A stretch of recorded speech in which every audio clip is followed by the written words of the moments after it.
È un bellissimo ricordo, una persona molto gentile, molto educata, sempre attiva e si dava da fare per 50 persone. Lui era sempre attivo, se uno aveva bisogno di un piacere lui si faceva in 10 per aiutarlo. Non meritava una fine del genere, purtroppo la vita succede anche di questo. Si legge il dolore negli occhi di Alfredo Granaglia, il cognato di Giovanni Bettio, il 69enne di Terradura di Due Carrare, che ha perso la vita qui in viale Croce Rossa, a Montegrotto Terme.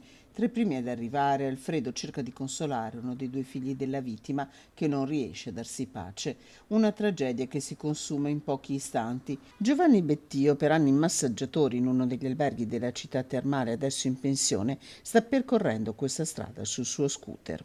Sono le 7:30 quando la sua moto finisce contro quest'auto, una Mini, condotta da una donna di 45 anni. Ho sentito un urto, spiega quest'ultima ai carabinieri della compagnia di Abano Terme che stanno conducendo le indagini. La donna si ferma subito. Giovanni Bettio, che ha perso il controllo della moto, scivola per metri finendo contro il cordolo. Un impatto che gli sarà fatale nonostante l'immediato soccorso da parte dei sanitari del SUEM 118 che a lungo tentano di rianimarlo.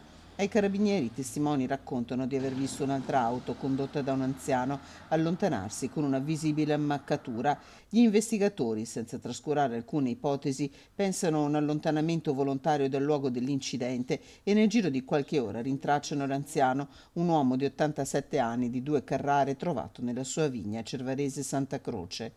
Dopo averlo sentito si profila l'ipotesi che la sua non sia stata una fuga. Sorpassato in precedenza dai due veicoli, l'anziano non avrebbe alcun coinvolgimento diretto nell'incidente.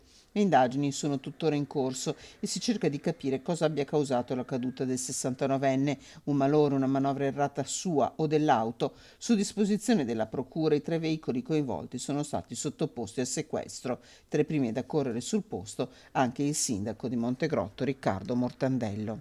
Giornata triste, tristissima, un incidente mortale di una persona che pur non vivendo a Montegrotto aveva grossi legami con Montegrotto.